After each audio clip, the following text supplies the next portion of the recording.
Okay, we are here, guys. Ready? Let's unmask ourselves. Breaking news, Joe Biden has unmasked us, starting to get back into life as normal. But before we start talking about these breaking topics, this is BROADish. I am Felicia Madison with my co-host Jocelyn Chia and Hollie Harper. And special guest today, Gianmarco Soresi. Hello. How are you? We are doing good. So how do you guys feel about being unmasked? I'm very happy. Yeah, like a breath of fresh air. No pun I intended. haven't worn a mask this whole pandemic, so nothing from my life. Yeah, I don't know. It's going to be weird. I'm kind of excited to be able to breathe without hyperventilating. Although I have like masks, is like when I have anxiety, I don't have to worry about the plastic, breathing into the bag anymore. I just breathe into my mask. Mm-hmm. Yeah, but now I'm going to put makeup at the bottom half of my face again. Lipstick. I know. Woo. We know what's funny is that my daughter is 14. She puts on like not even just lipstick.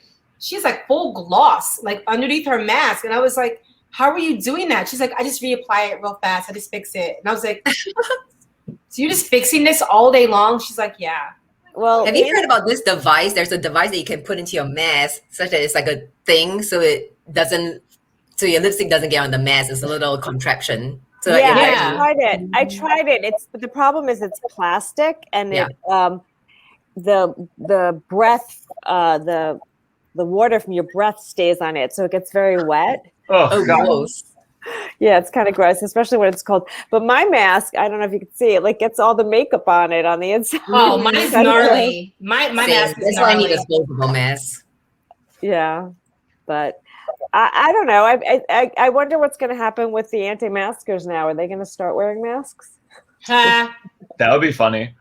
It's going to be a long time. It's going to be a long. People are still going to be wearing the masks outside. I still feel self-conscious. Like I still put it on sometimes because I don't want people to get mad at me. It'll take a while before people finally let it go.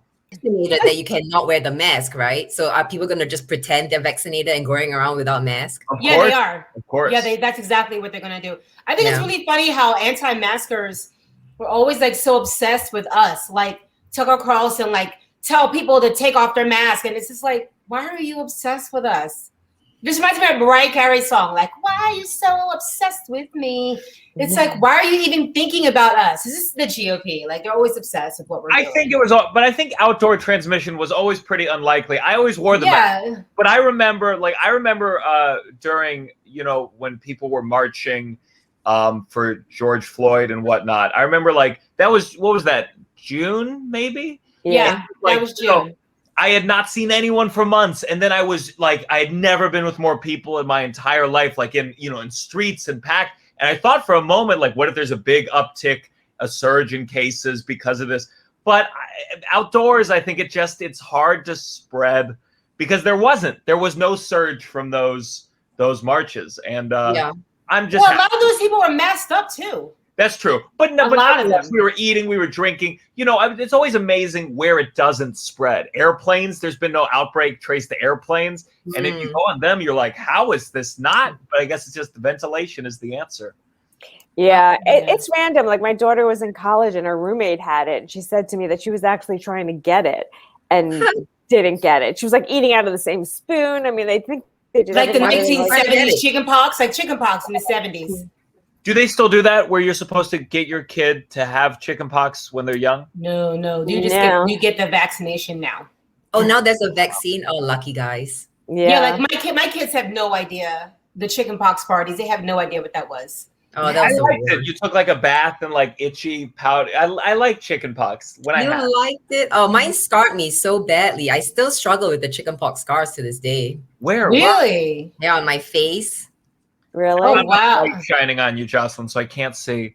So I can hide the scars. I have a mark in the middle of my head, and I wonder if that's from chicken pox. Like I've always had it, but my parents never said anything. But I wonder if that was from chicken pox. And you know what? It's all my mom's fault because there's a medication that you can get to lessen the outbreak, and she was sleeping. And so she didn't take me to get the medication, and it's too late. You have to take it the day you get it. Was the time.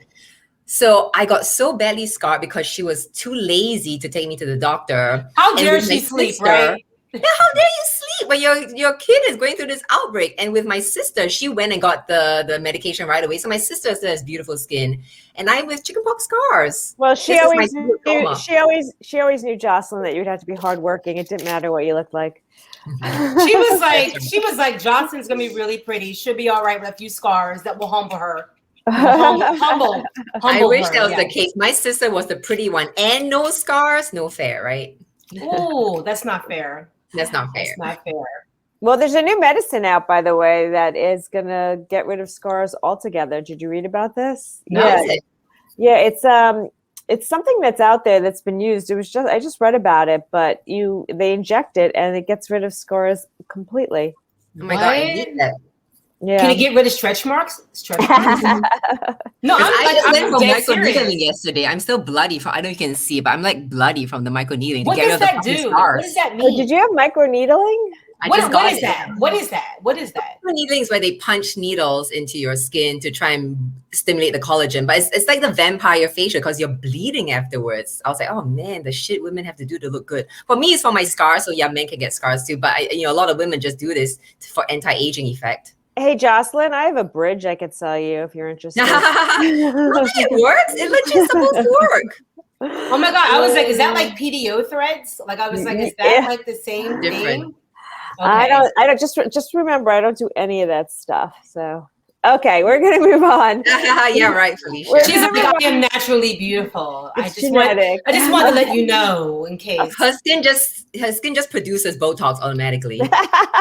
She has a Botox factory in her home. She's got like some little kids working back there. Okay, guys, enough of making fun of me. We're going to move on. I think we're going to make fun of Gianmarco now, but is Chivalry dead? What is going on? So the stimulus for this topic was I went out with a guy this weekend and he was saying on a scale of 1 to 10 on the chivalry spectrum, he is a 2. He'll pay for the first date, open your door, and that's where it ends. Pay for the first date. That's a 10 for me. Wow. I gotta tell you, I'm not a first date payer. I think it's no good. I think it's no good. Why? Oh wow! Because you are automatically creating a dynamic that I think is old-fashioned, based on a patriarchal society. Number one, I'm not going to be the moneymaker right now for sure. We need to have an equal dynamic. I'm dating someone now. I care about her. We have a future. I buy her things. She buys me things. First date. It feels like you're paying to be like, hey, maybe we'll hook up later. No, I say no. But did you ask her out? Because that's the thing. Did you ask her out? I don't ask people out. I know someone for a long period of time and eventually go like, okay, let's fuck. And that's how I meet people. I know. Yeah, see, because you're not asking them out. But if somebody asked me out, you are paying. But it's like if you're friends for a while and then you kind of grow in romance, like, no, I don't expect you to just pay. But if I don't really know you and you're asking me out, yeah, you're paying. Do you ask people out? I have asked men out and I've been prepared to pay. Yes, I have. Wait, you said prepared. Before I got married, if I asked the dude out, I would expect to pay. Yes, I would. Did you ever a single time? Yes, I did. I paid for breakfast one time. All right. One time. Yes, I asked the guy out for breakfast. I was like, you want to meet for breakfast? And he was like, breakfast? I was like, I'm serious. I met for breakfast. I paid. And so, Gianmarco, now that you're in a relationship, do you pay on dates or is it? How's that go? Well, she's doing very well. She has a much more consistent income than I do. So we go back and forth. I think we have a pretty healthy, like, sometimes I buy, sometimes she buy. I'll get her a big gift. She'll give me a big gift. So it's pretty even, though. Yeah. The thing is, if men don't want to pay, then they need to fight the pay disparity between men and women. You know what I mean? Like, if you don't want to pay, then like fight to like even it out. That's how I'm fighting it. I make her pay for more things, so she needs to be more ambitious and break that patriarchy. I'm providing fuel to the fight. So, Gianmarco, tell us more about this, because I saw the cutest post that your girlfriend did where you were trying to do an audition. You got her to read for you. You knew she had a massive crush on you. No, that's her narrative. That is her narrative. So we're neighbors. We're very close to each other, and so neighbors. Yeah, very close. I know. And I sometimes with coronavirus, I had to put a lot of auditions on tape, and it's a big ask. So she was helping me, and of course the scene was like a rom-com. Like, have you ever thought about kissing me? And then I like pretend to kiss her, and I'm moved. I'm like, oh wow. And there was sexual tension, but I didn't pick the audition. It could have been a character, a scene where I murdered someone. It just happened to be romantic. And there was sexual tension when you were reading it with her? Sure, but I'm an actor. I could have sexual tension with a rock if I wanted to. And I think for her, she was having these feelings, and what I was doing was a little bit cruel, I guess, of being like, let's say, but it's very tough because we're still a new relationship, and I just did a scene where it was wedding vows, and I had to, and my lines were like, I love you. You have made me happier than I've ever been. And I try to clarify, look, these are the lines. Don't mistake this for anything. Wow. I think she is sending you these parts. Maybe. He's in touch with the casting office. That's what's going on. She is an agent. She's sending you these parts. She's like, I want to see what he's like when we get married. Send him the script. I keep asking my agents, I'm like, could you find me a role where the guy's asking for an open relationship? Or nothing That's yet. funny. Well, it does bring up a good point, Holly, getting back to, we all want equal rights. We want to be treated equally, but yet women still want to be taken out and treated. It's because we don't get paid the same. We don't get, first of all, we don't get paid the same. Men never carry these damn children. They don't.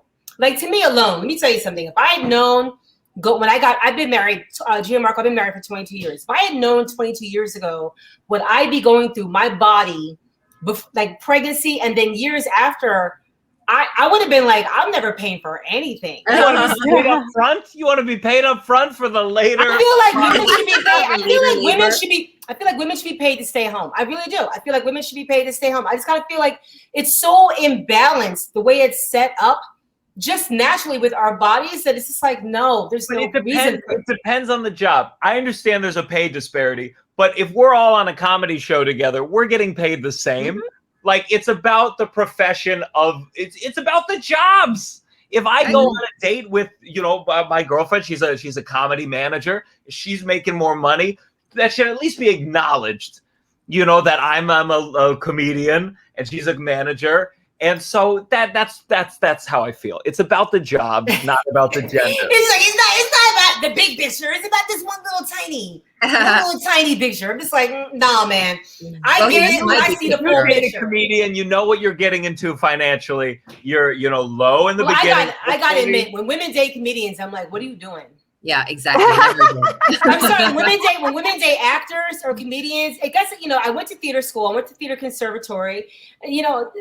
Actors are whores. I'm sorry, they're whores. And the whores. Gianmarco is a very successful actor. So I'm like, okay, great. Maybe she's a unicorn. But I'm just like, when actors are, there's too many options. You have too many options. You're hot. You're in all these scenes.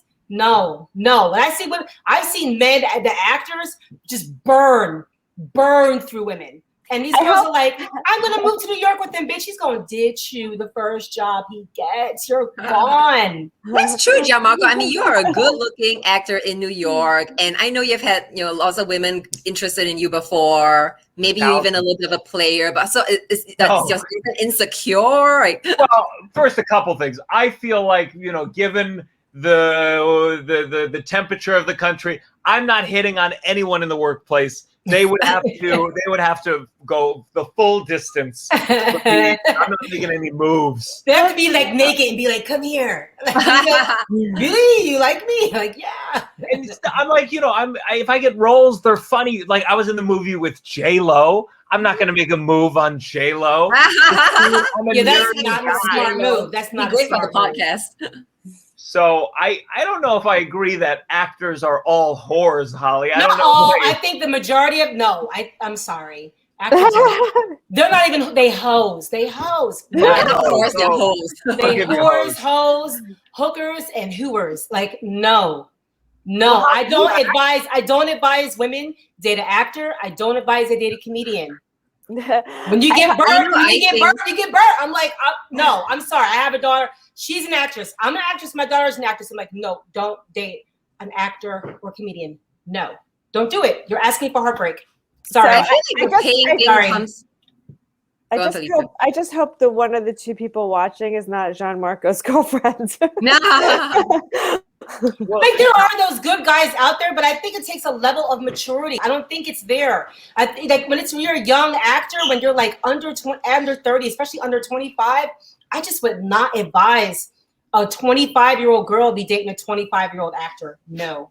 I don't think the primal thing necessarily has to do with childbearing. Yeah, sure. There's all that stuff. But for me, I think it comes to primal instincts between men and a woman. It goes back to caveman days. The men hunted. They brought the food back to the women cooked. And so women still have this like biological desire for men who can protect and provide for them. Sure. And this modern day, it plays out in men providing for a dinner.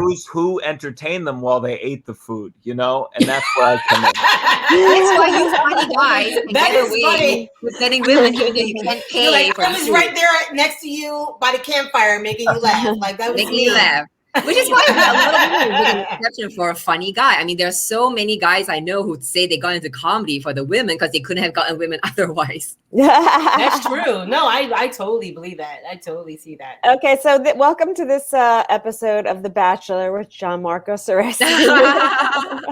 We're going to move on to our next topic so we get him out of the hot seat a little bit. Copycats and Stealers. So I opened up the New York Times this week and saw an article on a Zoom show about being in your apartment, and my jaw dropped to the ground because Holly, I know, did this same exact thing 6 months ago on Facebook and got a lot of coverage, and it was frustrating, right, Holly? I hated to be the one to drop I know, but you know what? It's like the worst part of you was like they stole it, but then the smart part of you was like you said, people have parallel ideas. You know what I mean? So it sucks. I mean, if you have an idea, there could be 5 other people that have a similar idea. It just really sucked for me because I just kind of felt like, God damn, like it would have been nice for me, like, to get a little coverage. And it's like, I know I didn't have a publicist reaching out to them or whatever. I just know there was just a part of me that was just like, God damn, it's so hard. It's such a tough so hard. You know, on Twitter this week where some comedian, a smaller comedian, tweeted a joke that went viral, got 350,000 likes, whatever. And another comedian, more famous, very successful, had tweeted a nearly identical joke 3 years prior, but it wasn't so left field that like it was possible it was parallel thinking, or it was possible this person saw the woman's tweet 3 years prior, it went in her brain, and then one day she thought it was hers. And the more famous comedian called her out, and it became a big fight. It became this huge thing. And I think unfortunately we live in a world where more and more things are recorded. So we get to find out about people's parallel thoughts more and more and more often. And it's hard. It's hard to differentiate theft. And I just think we have to be very generous in the idea of parallel thinking because it really does happen. I've had jokes that I wrote that I heard then like Chris Rock did 10 years prior. And I'm like, oh my God, maybe I heard that when I was a kid and thought it was mine. If you write a lot, I think you do understand how you make mistakes sometimes. And you just have to differentiate between that and like Carlos Mencia level stealing. It's, Yeah. I mean, that's why I don't I'll be honest with you. I told Felicia, this is not the first time. And this is like the lowest level of my idea being out there as someone else's. But to me, honestly, Felicia, I think this could easily be parallel thinking. I think it easily could be.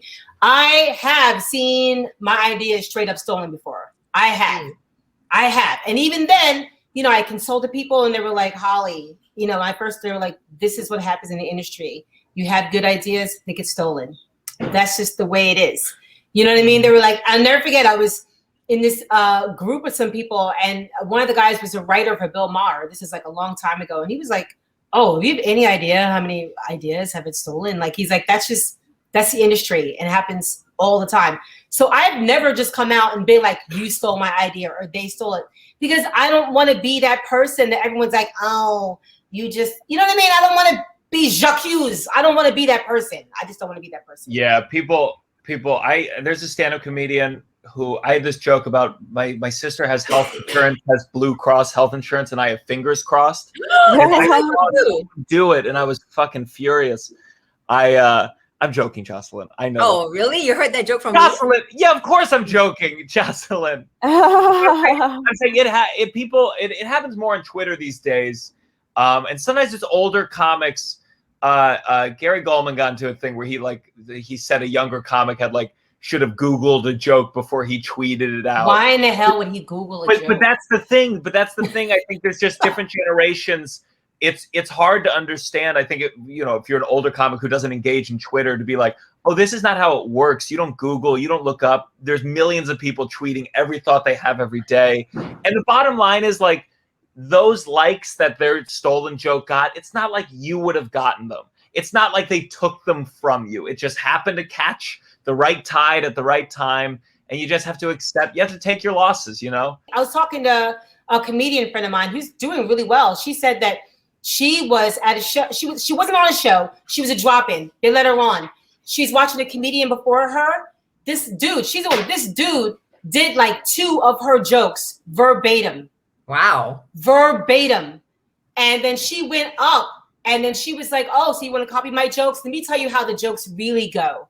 And destroyed. Good. And I was just like, first of all, can you imagine standing there, you're next, and seeing your Felicia, your jokes are very specific. And everybody has very specific jokes. But can you imagine that? What would you do? What would you do? They will say that if someone else could get up and do the same joke, and different genders too. I mean, I don't know.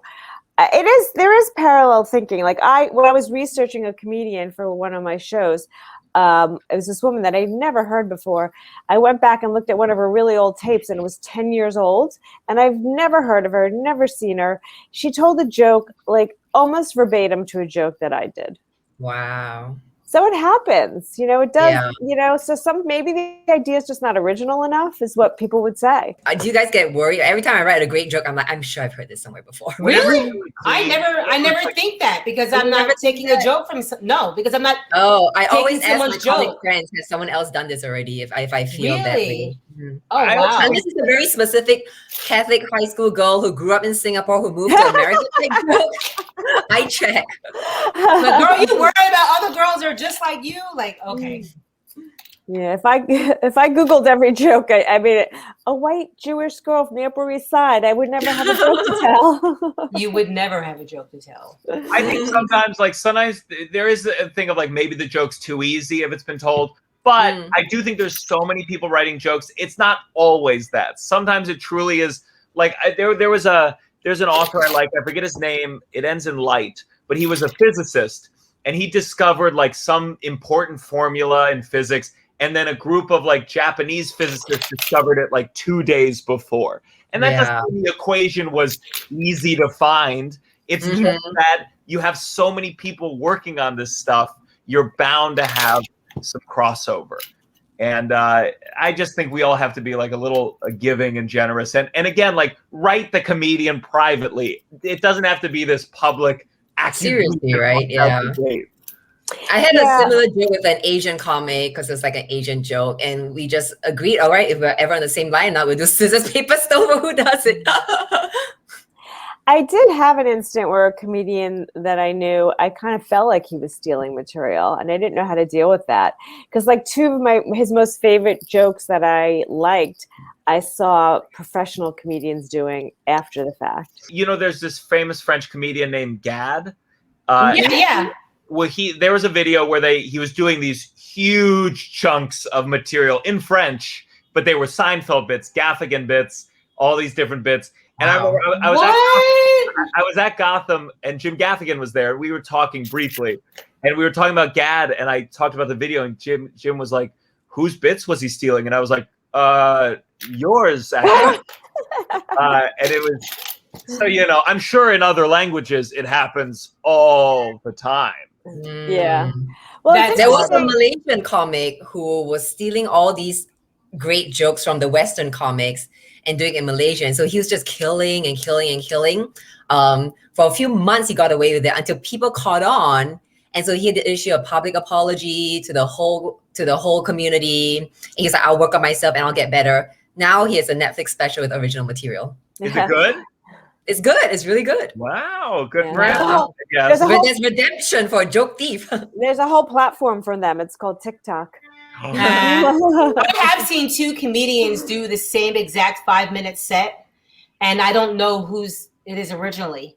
And it was the craziest thing because I saw, and the thing was, at first I was like, are they the same guy? But then it was like, one guy was like 6'1", the other guy was like 5'5". And I was telling my friend who booked him, I was like, I don't know if it was his or he got jacked, but I saw that set word for word last year. I would book them together. Word for word.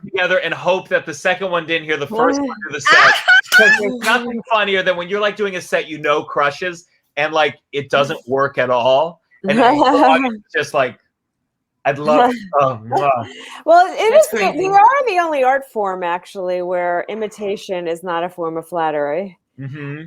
You know, like you think about all the reworks and even the artists, like, you know, that paint, they are like inspired by others for some reason. Like I always joked around that I want to take all of Joan Rivers' jokes and just update them to like now.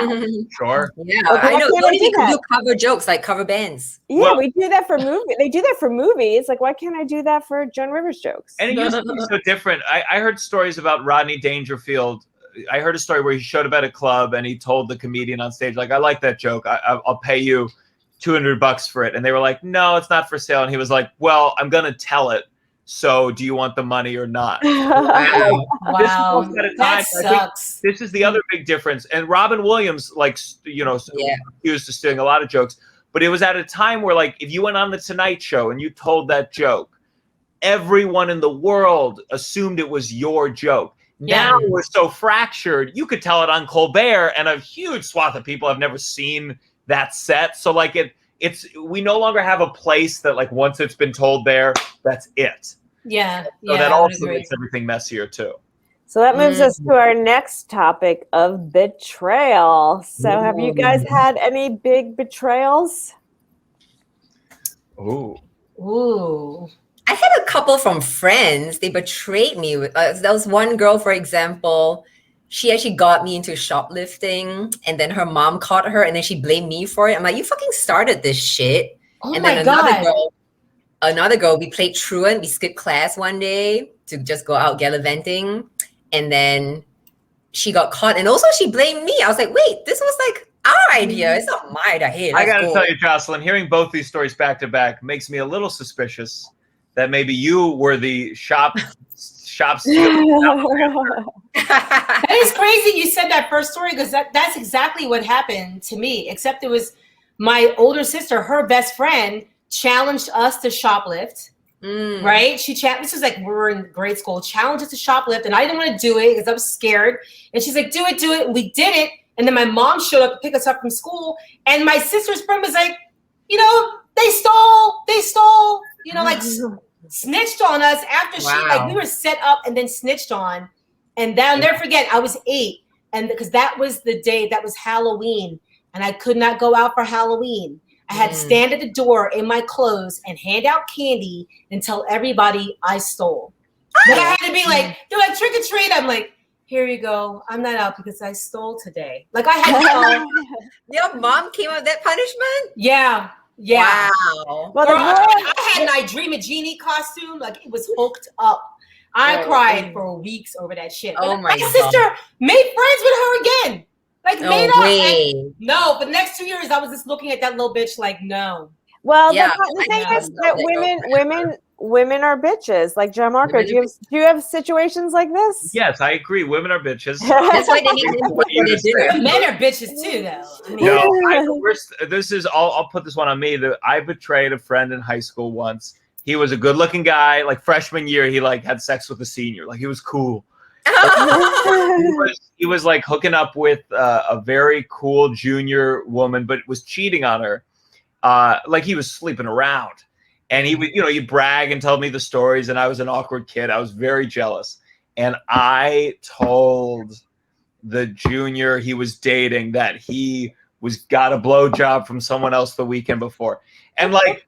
Again, and I didn't tell her because I cared about her. I wanted to reduce the amount of mouths on his dick.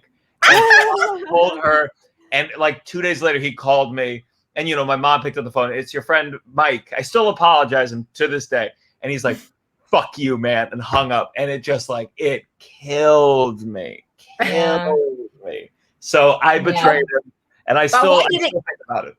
Why did it kill you? You got what you wanted. You wanted less mouths on his dick. Why did it kill you? Yeah, well, because he was my friend, and like I knew that I just did something I betrayed him. He told me something in confidence, and like obviously we live in a strange culture where there's a certain degree of like you need to speak up and you need to say the bad things that are happening. But I also think there's a certain degree of like you don't want to be a rat.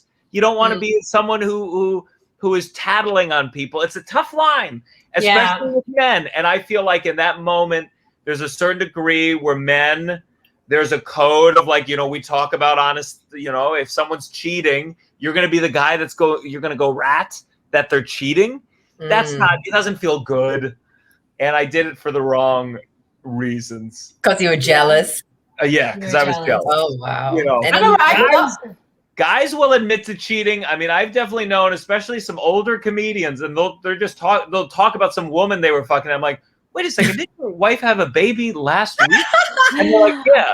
And you're like, oh, I didn't know this happened. Oh, wow. Okay, someone should tell her. I'm not going to do it. Gianmarco, do you know where this guy is now? We speak, yeah. Now. He's over it, but every time I talk to him, I'm like, dude, I'm so sorry for what I did. It was really fucked up. Is he still hot?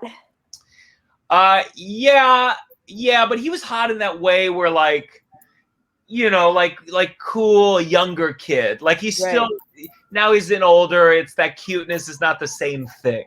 Yeah, because I always find like you get more ass than him now. Yeah, the hot ones in high school don't end up being the hot adults. Yeah. No, they don't. Now he's jealous of you. We know it's so weird when you're talking about cheating because, like, I had a group of friends where I suspected that one of the guys, it was like a bunch of couples, I suspected that one of the guys was cheating because every time I'd be out around town, I would see him with different women, but it wasn't like they're making out, but the way he looked at me when I saw him, it was just like he was caught. Do you know what I mean? And I'll never forget, we were in an argument and it was in front of everybody and he was being really rude towards me. I remember in the back of my head, I was just like, if he goes one more minute, I'm going to blow up that spot. And he stopped. I think he saw it. And then what happened? What was this? 6 years later, comes out, this dude's got a second family. There's a family, man. That's nice. Yeah. And I just remember at that moment, like, if this man does not stop, but I remember just thinking, like, should I say something? I had never been in that situation before. Like, should I say something? Should I not? It's weird because it's like, this is real life. This is not a TV show. So I just kind of felt like, don't say anything. But when I was being pushed, I was just like, oh my God, I might have to do it. And then I didn't. And then years later, I kind of felt like, yep. The ultimate betrayal. I don't have any betrayal stories. A lot of copycat and stealing stories, but no betrayal stories yet. Anyway, guys, thank you. This was another episode of BROADish. I'm Felicia Madison. I'm Jocelyn Chia. I'm Hollie Harper. And I'm Gianmarco Soresi. Thank you for joining us. Gianmarco Soresi. Yeah, he's going to betray someone. Yep, sounds like it. This was BROADish.